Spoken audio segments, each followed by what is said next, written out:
Here they can see slides. Looks good. Sweet. Hi, everybody. Welcome to a talk on biology and mental health. This is on 3 tools to change your practice, change your mental health and your clients. I am Nigel Barnum. If you haven't met me, I'm a second-year student in the psychotherapy program at Mac. Here's what this talk is not going to be. I'm doing my best to make it non-jargony, technical neurobabble.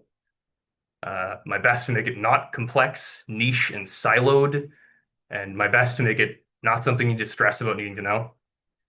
This talk is intended to be plain English.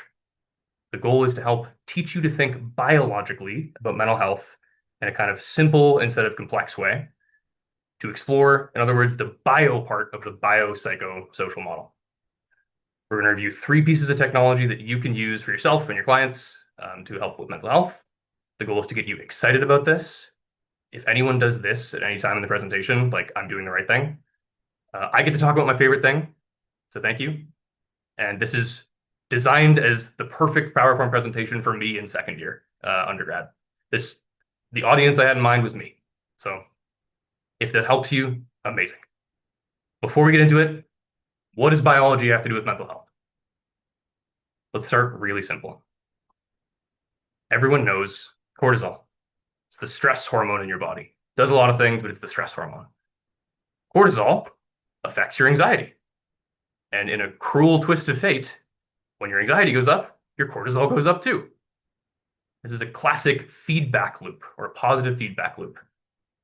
For many of us and many of our clients, it looks like this. We end up feeling chronic stress, languishing, suffering a lot.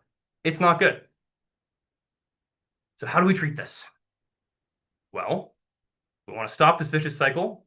One thing all of us know how to do or are learning how to do is CBT, which works. That's amazing. CBT works to treat anxiety. But what if we didn't ignore the rest of that feedback loop? What if we followed that top arrow? Well, it turns out CBT also lowers cortisol. There's some evidence showing that if you do CBT, it'll lower cortisol reactivity. Now, I don't know if you're like me, but you're still curious about the bottom arrow. What if we flip this whole thing on its head? In other words, what if we start pushing buttons and mess with it? Well, let's say you give someone the cortisol-lowering supplement ashwagandha. You've probably all heard about this. It's very buzzy right now. Ashwagandha lowers cortisol, and also ashwagandha lowers anxiety. This might seem really obvious and kind of dumb and blah, but I'm actually here to argue that this relationship has really big implications, which are ignored in the field of psychotherapy a lot. I'm arguing that double-sided arrows are really important and that people are really complex, more complex than just psychology would suggest. So let's zoom out a little bit further. We got cortisol and anxiety. Again, feedback loop. I'm just going to say one arrow here. Since cortisol is related to more than just anxiety, let's change that to mental health. And since cortisol is a hormone and other hormones affect your mental health, I don't know if you remember puberty, let's change that to hormones. And let's keep going. It's not just hormones that affect your mental health. What about the physiology of your autonomic nervous system? Whether you're in rest or digest or fight or flight. Well, we know that obviously that's going to affect your mental health, your mental state. And actually, your cognitive appraisal, like right now as I check in and I go, oh, I'm presenting, this could be stressful. If I appraise this as awful and stressful, that's going to affect my physiology. If I appraise this as, yeah, I'm prepared, or like stress is a good thing, that's also going to mean less autonomic arousal. What about your immune functioning? There's a whole field called psychoneuroimmunology, which is basically how your mental health affects your immune functioning. There's a bidirectional relationship here. Worse immune functioning associated with worse mental health. Lifestyle behaviors like exercise, sleep, and diet.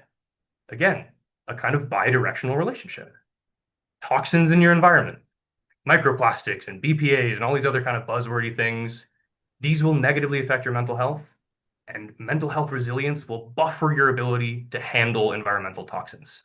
The same goes for brain functioning on a kind of electrical level. I talked about neurofeedback last year. The cellular functioning in your body and your brain, which I'm going to talk about a lot in this presentation. This one's really weird if you haven't heard about it before. neurotransmitters, whether you have too much or too little serotonin. Again, this whole thing's a bit of an oversimplification, but the gist is here's a network of the biology underlying mental health. So, an example. Let's say you wake up one morning and your hormones are like killer. For some reason, it's midsummer or it's a day like today. And like, I don't know if you knew this, but in the spring, all mammals' testosterone just starts to go up. Like the squirrels that are running around and freaking out, partly a hormonal response. A day like today, where there's tons of sun outside, you might wake up and go, oh crap, it's like you're just like a squirrel. You're going to be like, time to exercise, time to move around. I've got all this energy. So you go and you exercise.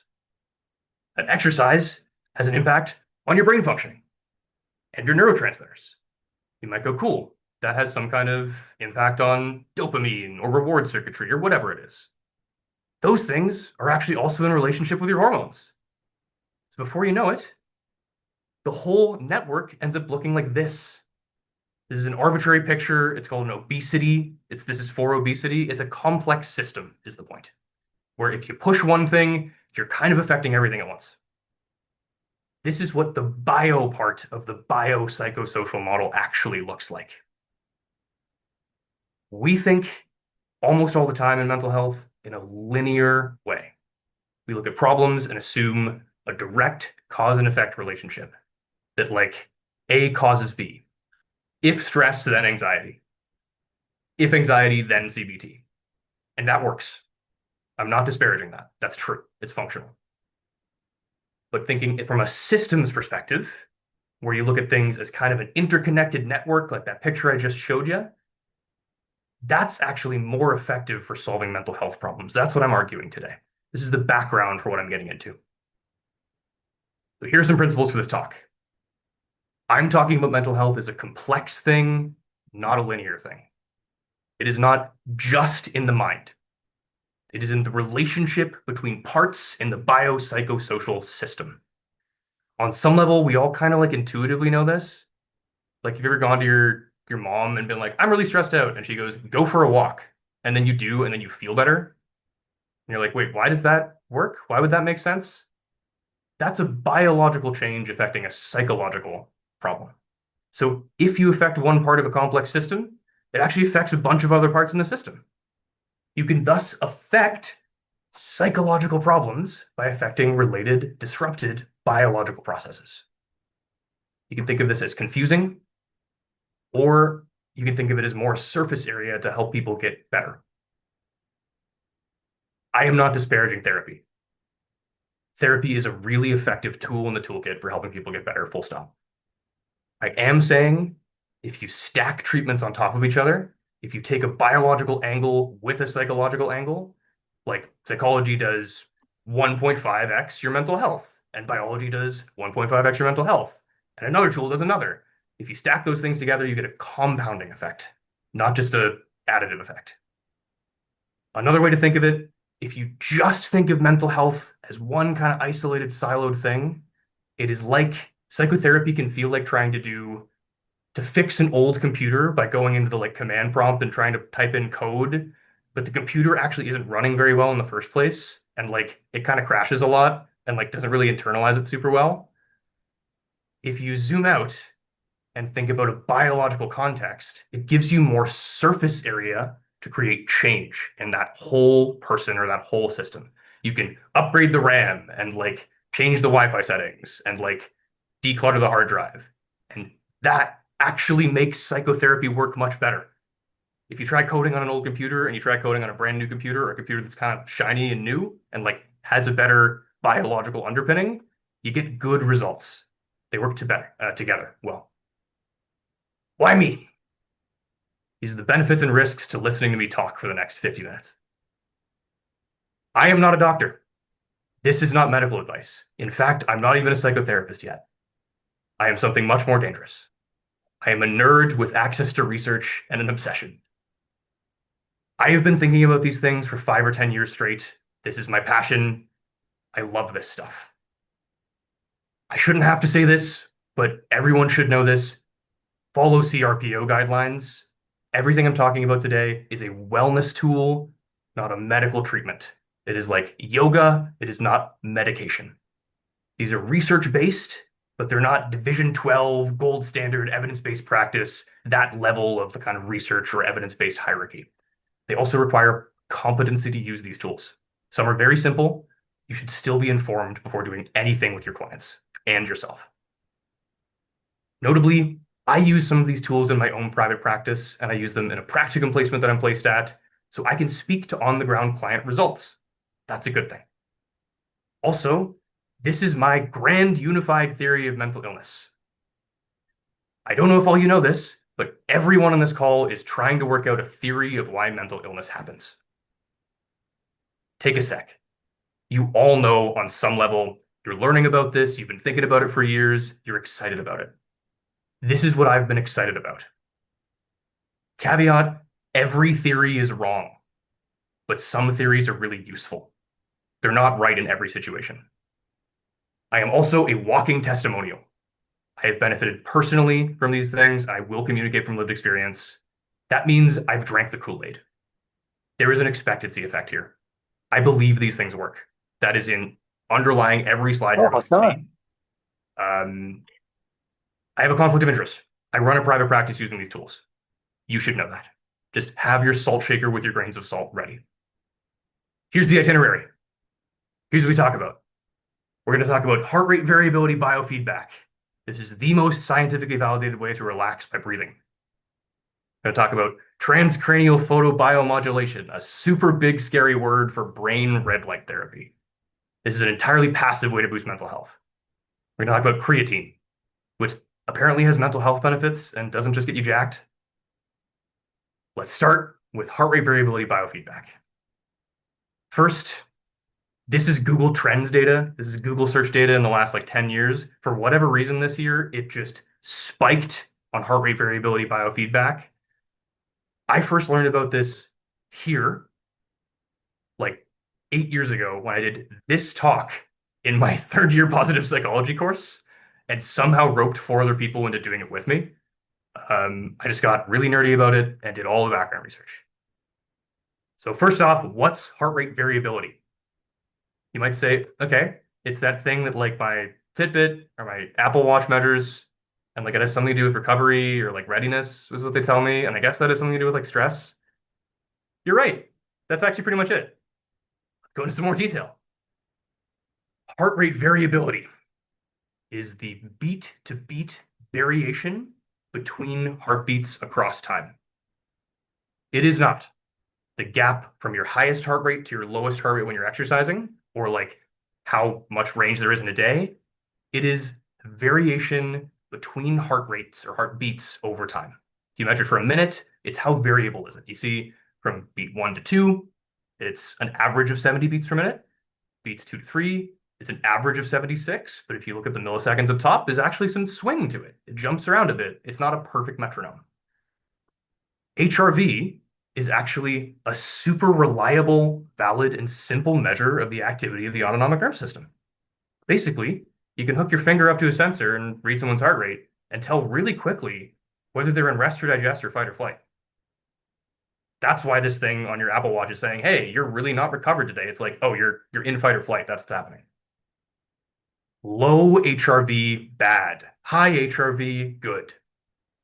In actual language or meaning, a very stable, metronomic, on the beat every time heart rate means you're more in fight or flight and less adaptable to stressors.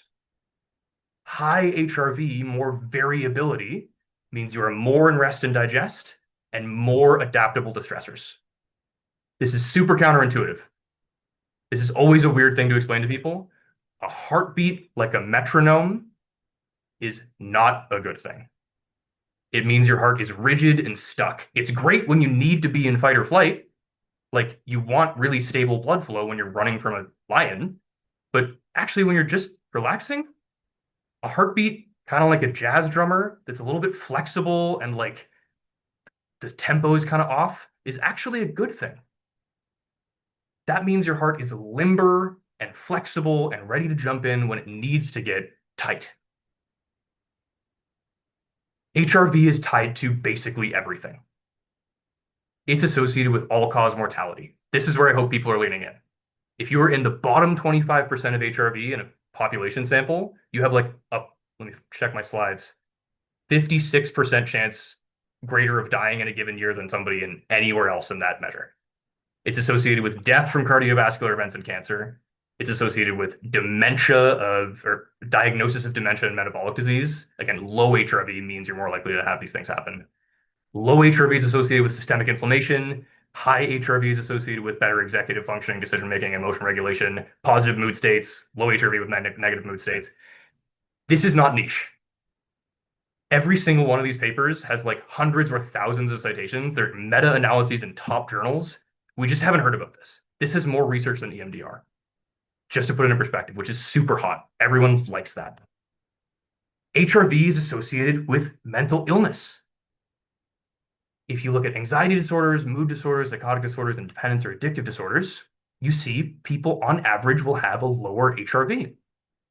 Kind of makes sense. These are stressors on your body, and you're going to be more likely to be in fight or flight. So let's pull it back. Visually, HRV is a measure of your autonomic nervous system. Your autonomic nervous system is associated with kind of everything else, more or less. So what happens if we raise HRV directly? Does it improve other things? In other words, what if we mess with it? Good stuff happens. Introducing heart rate variability biofeedback. Although other interventions will raise HRV, this is one designed directly to do so. This is an evidence-based, effective, simple strategy for increasing acute and long-term HRV using biofeedback at breathing pace, resulting in symptom reduction across a range of disorders. It's a long sentence. I'm going to break it down. Basically, we're going to go into evidence. Besides helping all of these physical issues when you do heart rate variability biofeedback, which I'll give you a second to actually scroll through it, everything from pregnancy-induced hypertension to like COPD to IBS, it helps with mental health. Most notably in stress and anxiety symptoms. Some of these people had, anxiety disorders, some of them were just stress symptoms. Regardless, the average effect size was large. This is comparable to CBT in effect size. In PTSD, another meta-analysis showing moderate effect size. In depression, another meta-analysis showing kind of small to moderate effect size, with one RCT showing a twofold symptom reduction over just psychotherapy alone when you add in heart rate variability biofeedback. In addiction, there was one study that showed reductions in negative affect and craving compared to treatment as usual, where the treatment as usual guys were obviously more negative affect and craving because they were sobering up. Reduction in drug and alcohol use and less likely to use following cravings. If you look up other diagnoses, just like ADHD plus HRVB, you'll find something on Google Scholar. I don't have the time to go into that. This is not a literature review. It is a simple strategy for increasing acute and long-term HRV using biofeedback of breathing pace. What does that mean? First thing, you see this guy hooked up to all these sensors and all the kind of data on the computer? Biofeedback is giving someone feedback about the biological or physiological state of their body so that they can learn to change that state. So if you hook someone up and you say, try to raise your HRV, and it goes up, they can actually learn really quickly how to do that. It is a mirror for your internal state. It will teach you to self-regulate. Visualizing it, stage one, there's you, you're alive. You have a physiology, great. If we measure that and then display it and give you feedback about it, maybe with a finger sensor checking your heart rate, you can learn, process and interpret it, and learn to change and regulate that physiology. And then that goes back, you keep doing this, and you keep learning to change your physiology. What does this actually look like? You will breathe at what's called a resonance frequency. I swear this doesn't get more complex than this. Most commonly, and in plain English, that means breathing at a 5-second inhale, 5-second exhale for most people, 50 to 90% of people, depending on who you ask. It can be slightly faster or slower. You can assess your proper pace with biofeedback. At your resonance frequency, when you inhale, your heart rate will maximally go up, and when you exhale, your heart rate will maximally go down. So across time, if you picture your heart rate going up and down, when you breathe, It looks like a sine wave. See this top graph versus the bottom graph? The top graph is someone breathing at their resonance frequency, breathing to maximally raise the variability of their heart rate over time, going up from 70 to 80 and then slowly down to 60 and slowly up to 80. You might think that looks kind of stable. It's actually variable over time. Stable would be a flat line. And in fact, the lower graph, when someone's stressed out, you see it's kind of like stable around 60 and then it moves a bit and then stable around 70. You want a big, smooth sine wave. Super cool fact. This breathing pace is found all across religious practices, like all across the world. Catholics reciting the Ave Maria will breathe in naturally at 5 seconds, exhale while they're speaking, and then 5 second inhale. This is found in yoga practices everywhere, in mantra meditations everywhere. What took religious practices hundreds of years to find out, and then monks years to figure out internally. If you ask a monk to relax, they breathe like this. Crazy. You can learn to do in 5 minutes. You can hack it. This is a video of a woman doing this. I'm going to play it for a second and then explain what's going on. You can do it anytime, anywhere. So let's do this together.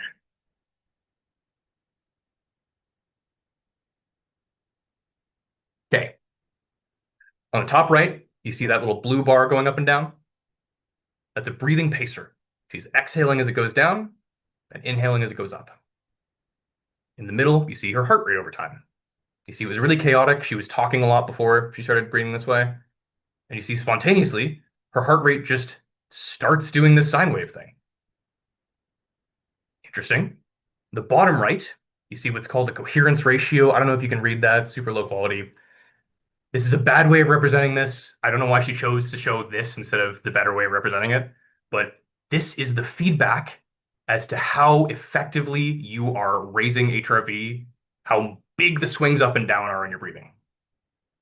Coherence looks like this.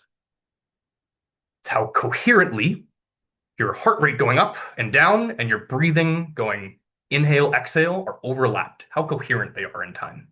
Basically, how tight is the overlap? This is what the kind of like feedback on the app would look like. You can see coherence is measured at the top on both of these, with lower scores and higher scores, or like less effective and more effective on left and right. You can see on the middle section there, heart rate is way more sine wavy on the one that's coherent and way less on the one that's kind of like less coherent. The bottom part is the important part. This little graph showing how coherent your heart rate and breathing are. I see so many people leaning in. I'm so happy. I also cheated it because it's really small. The coherence going up means you are raising your HRV as much as you can. If you just show someone this graph as they're trying to breathe along, they will learn when they are raising coherence. It is a shockingly simple thing. People are really, really, really, really, really good at regulating internal state when they have clear feedback. And personally, and also the clients I use this with, you notice. If you ask someone to check in at like coherence of 1 or something and they get it all the way up to 5, 5 feels like I'm like at a spa or something. You feel so relaxed. And 1 is like, I don't know. If you like start thinking about work, you'll see your coherence go down. If you start trying to relax, you'll see it go up. Here's the protocol. The gold standard is kind of a big sell. 20 minutes twice a day for 70 days as homework. Some studies do less, 10 minutes daily or like 60 minutes once a week. Some of the studies I reviewed do less. This raises acute in the moment HRV for short-term stress relief. It also raises resting state baseline HRV. Remember the thing that you're more likely to die if it's low? This will raise that over time without you having to keep breathing this way forever. It trains the skill of stress resilience and recovery. It's like a quicker return to rest and digest. Functionally, the analogy in the field is like a brake pedal. You get a better brake. That's what it feels like. You'll like have a really big stressor happen, something that would like throw you off for 30 minutes. And then if you've been doing this protocol for like 5 weeks or something, you're like 2 minutes later, you're like, I'm okay. Your parasympathetic nervous system just gets stronger, like implicitly. You can also just breathe this way consciously. Like I was doing this before this talk because I had 5 minutes to kill and I was like, hey, I'm nervous, whatever. Here's the good parts. The gains are relatively persistent. This is a one-time investment that you only have to maintain with like occasional sessions. If you were to do 10 minutes a few times a week or 20 minutes once a week or something after that initial training phase, you maintain your gains. It is effective transdiagnostically and in non-clinical samples, especially in anxiety with effect sizes comparable to CBT. The risk and downside are relatively low. I'll get into them, but the upside is small to large. It's actually fairly doable, and you can just do it on top of therapy. It's simple. It's really well tolerated. It's more reliable than psychotherapy. You don't have to like try this kind of confusing thing. You can just kind of teach someone to relax. It's relatively easy to learn and apply. Actually, way more easy than psychotherapy if you think about it. It's a complex skill. It's inexpensive. It's like 300 bucks for one of these. It is one of my biggest regrets in life that I didn't buy this thing in 2017 instead of 2020. After several sessions, once you learn what big coherence feels like, what doing it right feels like, you can just breathe at your resonance frequency. I do this in the car. You just breathe at that pace like you would in a yoga session or like reciting the Ave Maria, and you relax. Bonus points, better exercise supports performance, recovery, better sleep, energy levels, and mood. Cool, who doesn't like that? Caveats and risks. There's a range of responses, including non-responders. This is not magic. It will not work for everybody, but it does work for many people on average. Requires really high adherence initially and a sufficient dose. You can't just do kind of 5 minutes now and then and get a long-term effect. You'll get a short-term effect, but no long-term. Technique matters. Basically, not going to get into it, but don't hyperventilate. That's bad. Be cautious if you've got a pacemaker. That'll mess with your kind of heart rate rhythms to begin with. But other than that, it's really safe and well tolerated. Takeaways in psychotherapies. Heart rate variability is a transdiagnostic strategy that teaches long-term bottom-up self-regulation, both acute skill and long-term sustained gains.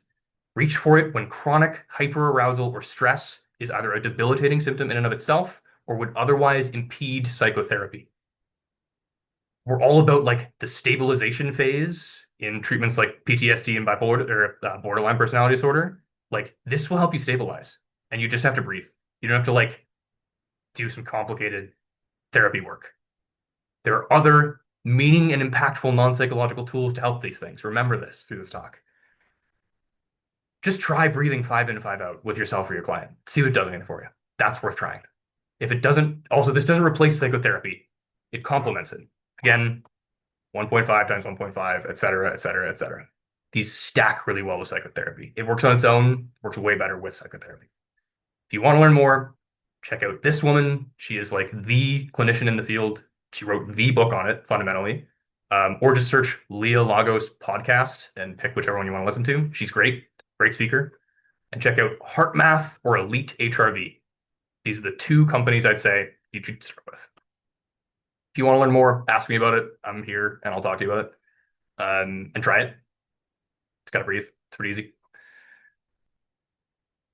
Speaking of which, take one breath and then move on. We have transcranial photobiomodulation or red light therapy for your noggin. Look, it's basically a little red light helmet you put on. It works super simply. We'll get into it. What's red light therapy besides being super hot right now? Again, Google search trend data. This got really big in the last few years. I got really into it and bought my first panel here, and I bought a device for my private practice here that I've been using with clients for the last like 4 or 5 months. You've probably seen attractive people, I have the line written down, hot people with nice skin wearing Hannibal Lecter masks on skincare reels. Or people meditating in front of big like open-faced toaster ovens, or people like inserting themselves into the toaster ovens. Begs the question, why are people doing this? And is it to become more red? No. It turns out red light therapy is actually really evidence-based. In fact, it's over 76 times as researched than heart rate variability biofeedback, thing I just talked about. Might be a surprise to you. Red light therapy is light. Light is necessary for being alive. It helps plants and animals grow. Light affects living tissue. You know, ultraviolet light will burn your skin. We also know, thus it's biologically active. It'll give you vitamin D. It's relaxing. It feels good. Everyone wants to go outside today. That's not meaningless. There's some biological impetus there. What about red light? Light in this area of that visible spectrum and actually into the infrared area. Red and infrared light actually penetrate skin deeper. It's one important thing. They also do, you're going to guess it, a bunch of other really good stuff for the tissues they're shot on. There are positive cellular level changes to cells exposed to red light. Most notably, improved mitochondrial energy production. That sounds wahoo. This paper has 1,800 citations. This is super well researched. It's so shocking. Basically, the powerhouses of your cell, your mitochondria, will produce more ATP, the energy of the cells. There's also anti-inflammatory effects, antioxidant effects, increased blood flow and tissue oxygenation, et cetera, et cetera. This is not a literature review. In plain English, red and infrared light make your cells work better. Again, this is not niche. The 1,800 citations this paper on mechanisms has is 200 fewer than the most cited paper in the psychedelic-assisted psychotherapy landscape. This is well-known stuff. Why is that good? We got all these cellular level changes. It's good for your tissues, for basically a lot of living tissues. You've probably seen it's good for skin health. You'll see these before and afters where people's acne gets better, or where it looks like it's literally de-aging their skin, which there's really solid evidence for this. It does do this. I want you to remember this visual as we talk about red light therapy for your brain. Picture your brain working this much better or this much better. Not going to get into it. It's good for wound healing, physical performance, hair regrowth. Didn't work for me. Pain management, blood sugar regulation, which actually hints that there's some systemic effects. If you shine it on your back, you will have a lower blood sugar spike when you eat a meal. That's crazy. It's doing something across the tissues it's shone on and systemically. Guess what? When your mitochondria aren't functioning well, that's not good. And it's tied to just about everything. Mitochondria function worse with age. Just like your joints get creaky, your mitochondria get creaky. They just don't function well. It's associated with all-cause mortality. If you are in the bottom 20% of mitochondrial functioning, you have a 47% chance, greater risk of dying in any given year than people in the top 80%. It's associated with all major preventable illnesses. It's associated with inflammation, et cetera, et cetera. It's associated with mental health and mental illness.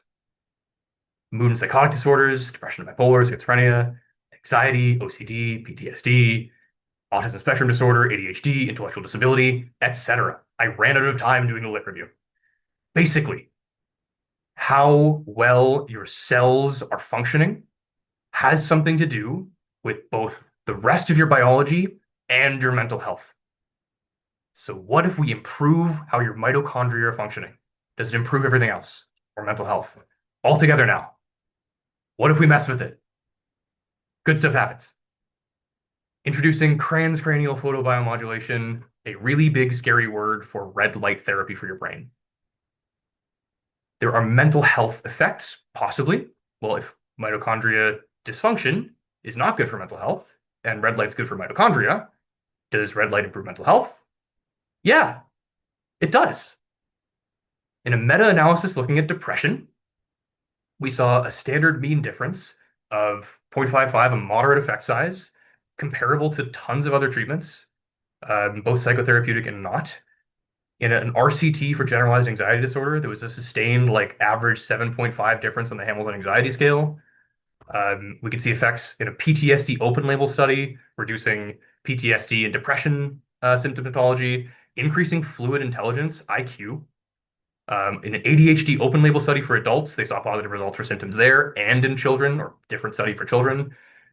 Autism, same thing in adults and children for symptoms of autism. For neurodegeneration, brain injury, and cognition in healthy, normal people, there are really high quality levels of evidence here, systematic reviews and meta-analyses. Note, all of these studies are from post-2019. This is an emerging field. We'll get to that. How do you do it? I have been waiting for this gag for like 2 weeks. Plug this thing into a battery pack and put it on your head and press a button, and it's working. That's how you do it. Let sit for 20 minutes. I'm going to take this thing off because I need to talk. Studies usually do that 2 to 5 times, 20 to 30-minute sessions for X sessions. Some studies show effect after a single session, some after like 3 weekly sessions for 8 weeks. There's a variety there. Here. The good parts. It's effective, transdiagnostically and in non-clinical samples. There's minimal risk and downside, which I'll explain, and a small to medium upside. It is extremely simple to use. It took 7 seconds to put that thing on and turn it on. You can just put it on a client and turn it on and or like let them go home with it or something. It is very, very, very user-friendly. It's well tolerated, more reliable than psychotherapy in that way less complex, easy to learn and apply. My personal and clinical experience. When I use this thing, I feel acutely relaxed, better mood, more focus, more energy. I feel like I'm having a good day. Like 4 hours later, I'm like, I'm having a good day. What's going on? I started doing this in September when I got the device I just showed you. By like November of doing it 5 times a week, I was like, I feel really good. Like I'm normally like not a super gloomy guy, but my mood went from like an average of a 7 to like an average of an 8. I was like, that's pretty crazy for like just shining red light on my head. My clients report exactly the same things. I had a client in this room in a chair you can't see doing this 1 hour ago who was like, literally, I am way more chill after doing that. And he's like someone who has anxiety almost constantly and is like, I don't have anxiety the same way. Um, People are getting better in my private practice faster, regardless of diagnoses. And it seems to synchronize with the neurofeedback that I do, a completely different tool. But again, 1.5 times 1.5 times 1.5 equals more than 1.5. Risks and caveats. From a consensus statement from the North American Association for Laser Therapy Conference, do not shine lasers in your eyes. Um, some of these tools are LEDs. Most of the consumer grade ones are. Some of them are lasers. Don't shine them in your eyes. Seems intuitive. Don't treat sites with cancerous tissues. Red light doesn't discriminate between your cells and cancer cells. It will make cancer work better too. Don't shine over a developing fetus. Also seems pretty intuitive. Don't treat folks with epilepsy. Some of these tools will flicker at a certain rate, and just like visually, lights flickering can cause epileptic seizures. This can too. You can overdose it. It's pretty hard. This thing I have in front of me turns off after 20 minutes. That's normal. If you did 4 sessions back to back, you might actually start to hurt the tissues in your brain instead of help them. Push the brain into kind of like a high demand state. For people with TBI, especially what I'm noticing is like if you haven't been in fifth gear in your brain in a while, you've been kind of like in first and second gear, and this thing pushes you into like, oh, more energy going on, oh, more stuff. It's exhausting. That can be totally too much for people. There are transient side effects like fatigue, headache, which makes sense above. Some people get sleep disturbance and irritability. I haven't seen that clinically, but it's known to happen. Other risks and caveats, there's a range of responses. Non-responders exist, sometimes because their skulls are literally too thick. It's hard to get light in there. They're relatively expensive. Like I got some on the low end of this, and I have a private practice doing this, so this is like my thing. Some could cost more than this. It's a one-time investment, and it kind of just works forever. There's good maintenance to the company. I'm happy with it. It's thought to be a short-term effect. If heart rate variability biofeedback is training your squat form so that you will always know how to squat better, your sympathetic nervous system or your parasympathetic nervous system works better. This is like taking pre-workout. It works and you'll feel better, but it doesn't work forever. Research is early stage compared with HRVB. There's fewer human trials and even some sponsorship from device manufacturers. If you want to learn more, the device that I showed you a second ago, V-Light, is a Toronto-based company. I love these guys. Their website is a great educational resource. They have a really well-researched tool. It's used in many studies. They're extremely approachable as a company. You can just like say hi, email them, like talk to them on the phone. They will talk to you, or ask me about it because I will talk to you too. Okay, we've got a little bit of time left. We talk about the last thing. This is the quickest part. What about that white powder everyone's all excited about? The one that gives you energy and makes you feel good? Creatine. Of course, creatine. Creatine, also super hot right now. Just like heart rate variability biofeedback and red light therapy, you've probably heard more about creatine in the last 2 years than you ever have before. I started taking it here just to like get jacked or whatever. I started doing a mechanistic research deep dive here, and then I got really interested in the mental health effects that I started hearing about and doing some research about that about here. Yes, This is the same creatine that makes you jacked. Apparently, as we'll go into, it helps with your mental health and your brain functioning. What's creatine? Creatine is something essential for your cellular energy functioning. Your body needs about 2 grams of creatine daily for like a 70-kilo male. 1 gram typically comes from diet. The rest is synthesized in your body, whatever you don't get from your diet. It's found mostly in animal products like red meat, fish, chicken, dairy, and eggs, to a lesser extent the last two, and trace amounts in fruits and veggies. What does it actually do? Why is it important? Remember that ATP stuff? The thing that mitochondria produce, like the energy in your cells? If mitochondria are the powerhouses of the cell and ATP is the power, creatine is the backup generator and the power lines. Creatine generates ATP in the very short term. So in the like 0 to 10 seconds of energy being really high demand, creatine will come in and solve that problem. Mitochondria do it on a way slower time scale. It buffers or floats that kind of short-term demand like a savings account that can float your checking account when the energy bill comes in. What happens if you supplement this thing? In other words, what happens if you boost the cellular functioning of your body? You guessed it. What if we mess with it? Good stuff. Creatine supplementation, the standard thing to do for like bodybuilding, is 5 grams daily. This results in muscle saturation. Your muscles are really hungry for creatine. They take all the creatine you can give them, and then once you saturate your muscles, all these positive things happen. Not going to get into them, but it's well researched, well tolerated, and safe. Once your muscles are saturated, once those buckets are filled up in your muscles, extra creatine starts to go to non-muscle tissue, namely your brain. Here's how to think of it. Think of these as like the reserves or the buckets of creatine. You've got, in the middle is a sufficient level of creatine, on the top is a reserve level, on the bottom is an insufficient level. It's like your savings account. So if you supplement creatine to get to a reserve level, if you take a ton of it and you are already at a sufficient level, it actually helps your brain buffer acute stressors and acute energy demands. I took creatine before this talk because I have to be sharp, and my brain is spending a ton of energy to do that. That will leave you in the sufficient level after doing a hard thing, after an acute stressor. If you have low levels of creatine chronically, which is actually really common in some mental health conditions we're going to talk about, supplementation will bring you back up to a sufficient level so that your brain energy metabolism works better. Here's the first top thing. In a study looking at stress, giving someone 25-ish grams of creatine daily improved cognition during acute stress. This is giving people IQ tests at 6 p.m. and 4 a.m. and comparing their performance in a control versus creatine group. The creatine group saw increased scores compared to the control group at doing IQ tests at 4 a.m. and increased speed.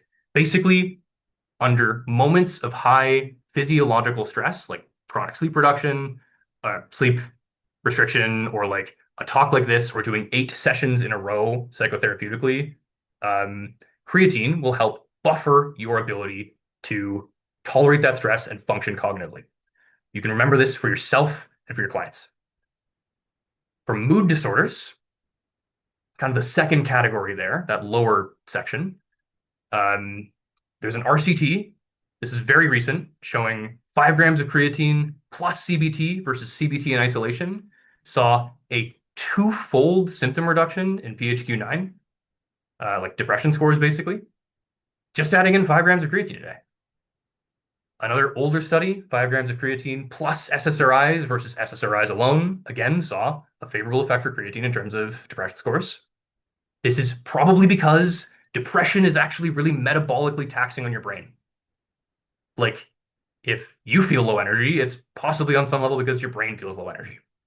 Note, be really cautious administering this or taking it if there's some risk of bipolar disorder. There's one study that showed 2 people switched to mania from depression early on in the study and couldn't continue. There was no way to causally prove it was due to creatine, but it is my job to tell you be cautious there. If there's a family history, probably avoid this.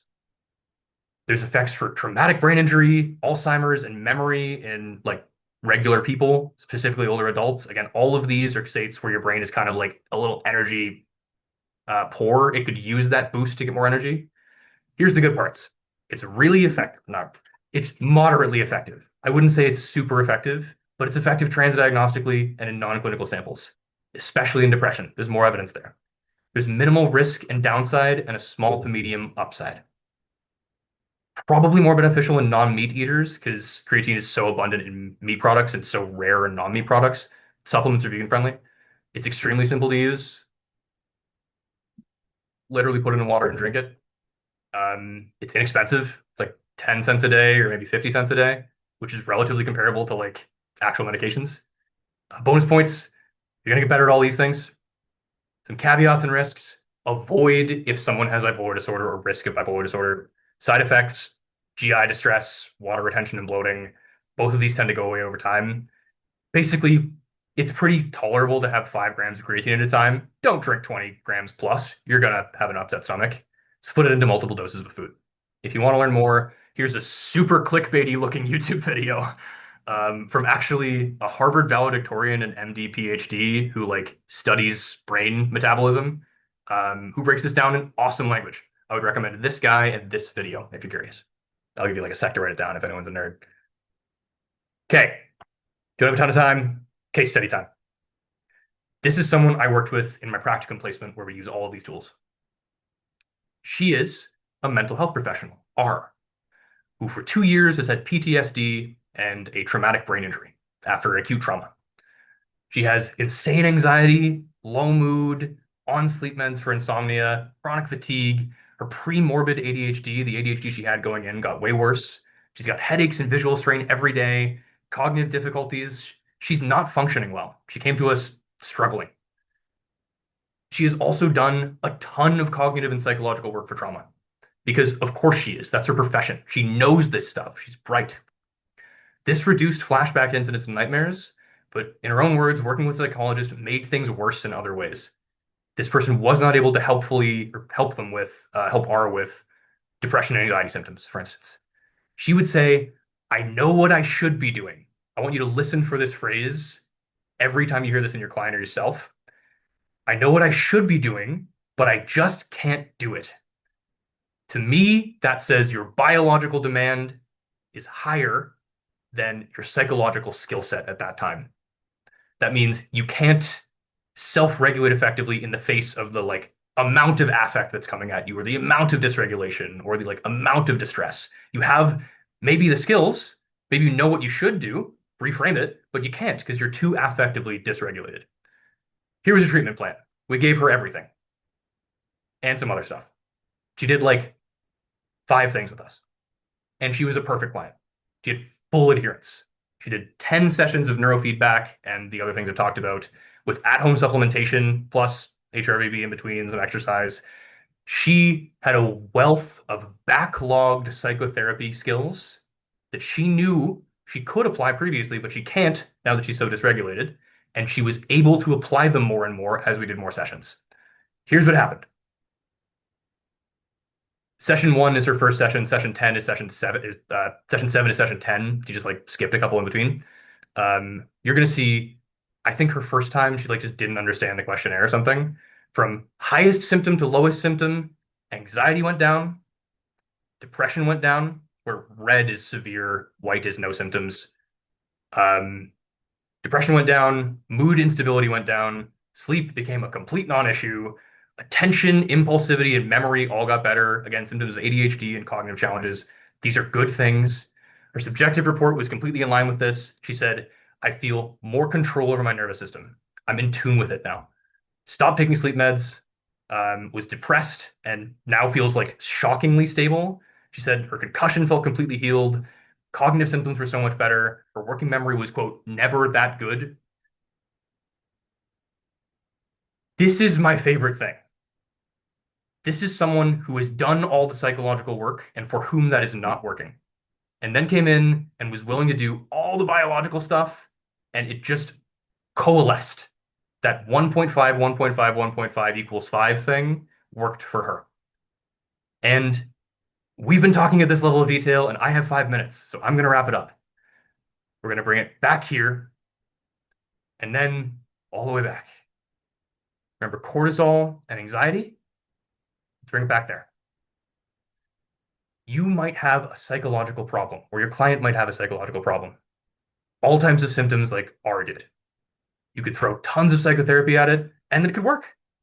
Awesome. Problem solved. But it might not, or it might not be satisfactory for the level of mental health someone's trying to go toward. I'm here to tell you to remember that your psychological problems are actually kind of sometimes associated with biological problems. And that if you add in maybe one or two or all of these biological solutions, that comes back around and affects your psychology. Sometimes to the point where you actually don't need psychotherapy. Salt shaker time. Have your grains of salt ready. Are breathing, red light, and supplements going to fix everything? No, obviously not. There's no magic fix for something as complex as mental health, but that's actually kind of the point. Only taking a one-dimensional, linear psychological approach might work. And that's great if it does. It's a good thing. We're all here because we believe it does, and it does. But it also might not. Considering the complex whole of the person, their biopsychosocial context increases the chances of success. Big caveats again, follow CRPO guidelines. These are wellness tools, not medical treatments. If you don't know the difference between those, Google them. I don't have time to talk about it. If you want to make these part of your practice, acquire competency, document your experience, seek supervision, etc. In plain English, you can affect mental health by affecting your biology. If you want to learn more, here are the resources. These are the best places to go to start, or reach out to me. I've got my McMaster email there, which I'll probably be checking for the next like 4 or 6 months, and then my actual like clinical email. Reach me there if you actually need to reach me beyond then. Shoutouts. I'm done. Thanks to GPA and all of its members for putting this on. I really, really, really appreciate the work all of you did to make this work. Thanks to my practicum supervisor, Dr. Chris Friesen, who supervises me and mentors me in these tools. Thanks to Zotero citation management software. Thanks to heart rate variability, biofeedback, red light, and creatine for helping me do this. And thanks to all of you for taking the time to listen. Everyone's busy. You didn't have to do this. I just really appreciate it. We got 3 minutes technically for questions, but I'm not in a rush anywhere. So anybody jump in.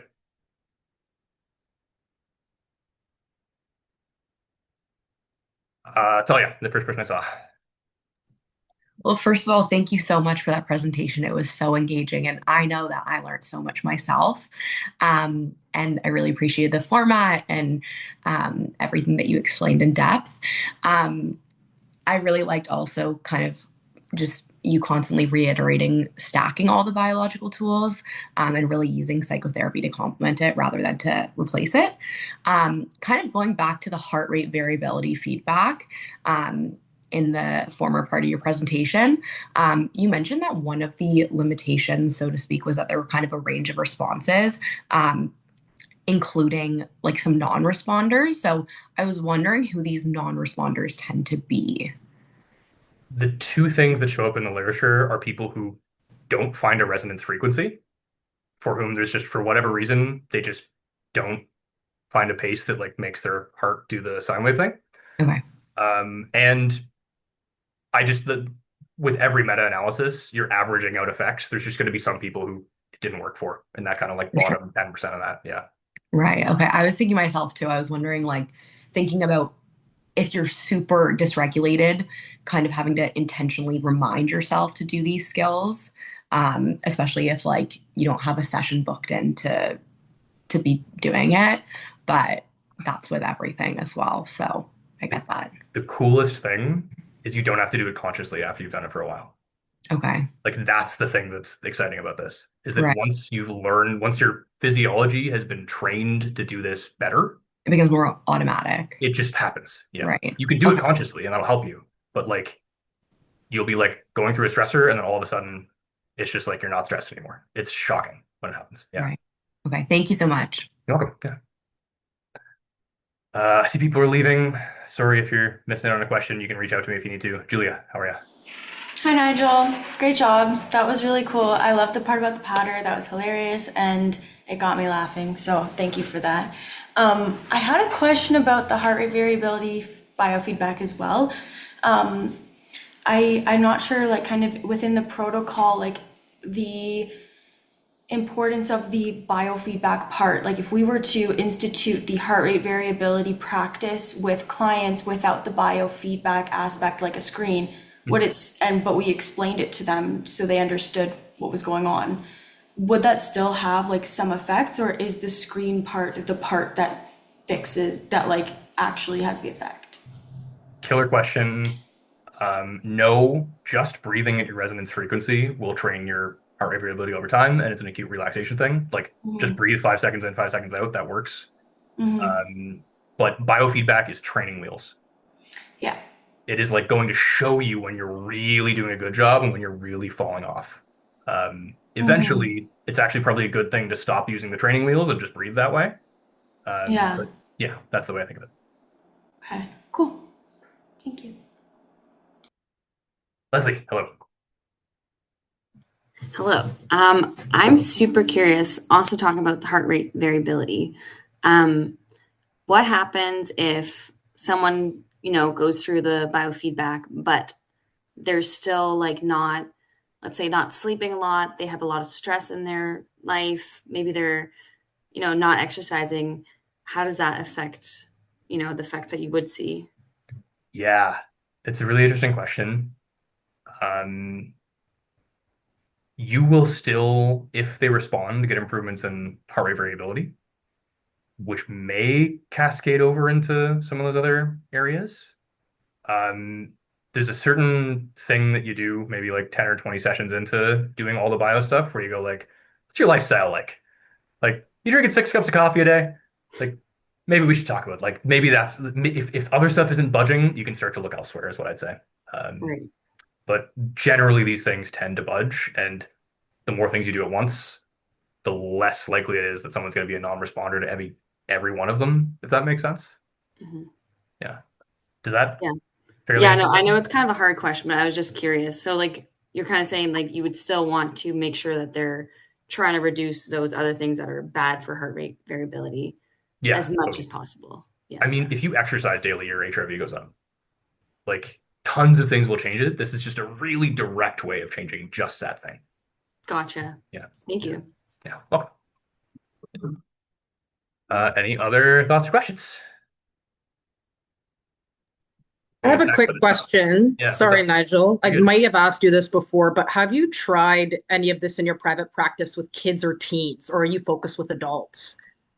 I have worked with kids and teens, both in my private practice and in my practicum placement, where we use a variety of these tools. Teens respond. Yeah, there's solid Yeah, research for teens as well. Like for the heart rate stuff, their resonance frequency might be lower if they're in kids or if they're yeah. kids. Um, but yeah, the kids' brains tend to be like even a little more plastic sometimes. Some people will say that they respond better to some of this stuff. But I can't speak. I have a ton of experience on the ground clinically with kids, more with adults. Yeah.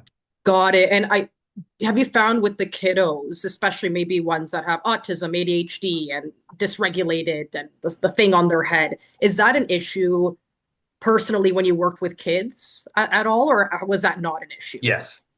Yeah, Yeah. Yeah. Literally, when a client is doing an intake for me and they're like, I have a child with, autism and ADHD, I'm like, cool, like neurofeedback could work for them. Can they sit still for half an hour?